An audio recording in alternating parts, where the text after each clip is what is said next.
Ang isa sa pinakamalaking investment trust ngayon ay hindi ang crypto o stock market, kundi ang hindi pagbili at pag-hold nito ngayon.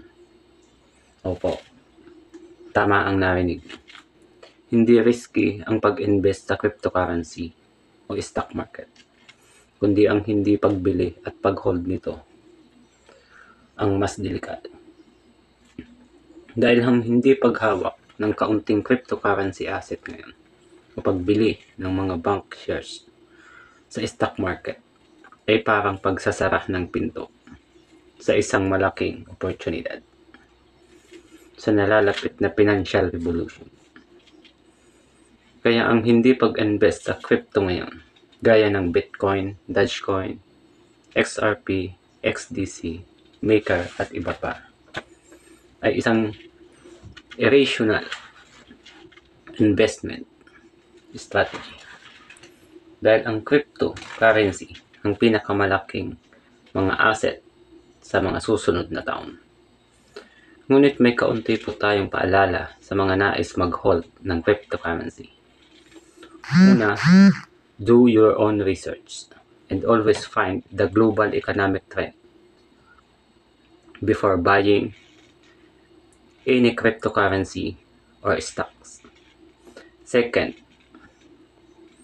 before you buying any cryptocurrency or stocks na gusto nyong i-hold, always check the stocks or cryptocurrency if overvalue or undervalue ang price. Dapat mabilin nyo po ito sa mas mababang presyo. At kung may plano naman pong pumasok sa pagiging stock trader sa PSAI, aralin po ng mabuti ang paggamit ng average down strategy. At kung ang nais nyo naman ay maging isang professional forex or crypto trader, aralin po munang mabuti ang paglagay ng take profit at stop loss, paggamit ng quality versus quantity, and always follow the plan. Don't trade if you don't have a clear plan kung saan kang price mag-enter at saan price mag-exit. Ika nga, sabi ni Warren Buffett, the best way to make money is don't lose your money. Ang sekreto ng isang pagiging magaling na negosyante at trader ay hindi lang nakadepende sa theory, kundi sa tagal ng experience mo sa pagiging negosyante at pagiging trader. Kaya lahat ng function ng isang negosyo ay mamimemorize mo. Kaya kung ang nais mo ay maging isang magaling na negosyante o trader, isa ito sa mga dapat mong malaman. Every year, nagpapataw ang World Bank ng interest rate. Kasunod nito ang pagpataw din ng bawat bansa ng interest rate taon-taon na siyang nagtutulak sa mas mataas na inflation rate.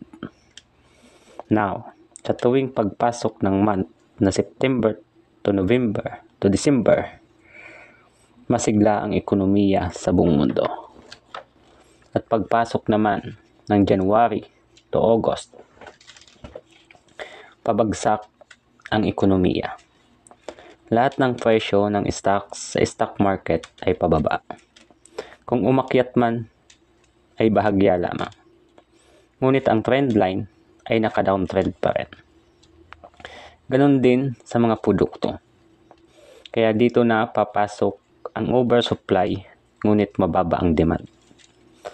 Pagkakataon din ito para sa aming mga investors na makabili ng mas maraming stocks or mag-hold ng maraming crypto dahil mababa ang presyo. Kaya sa mga nagnanais maging isang professional trader, tandaan nyo po, ang mga month from January to August, hindi ka pwedeng mag-trade ng buy long-term position. Dapat spot trading lang.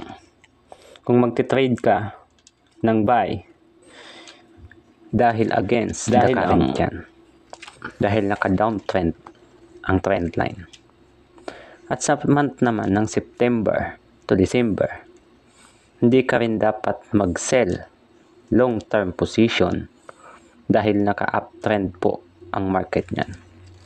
And always remember, do your own research and experience. At kung nagustuhan nyo ang mga ganitong video, paki-like naman po ako and paki-subscribe para lalo pa akong ganahan gumawa ng mga ganitong klaseng video at mag-share ng mga experience ko sa pagiging negosyanteng trader sa loob ng 23 years old. Thank you and God bless. Thank you for watching.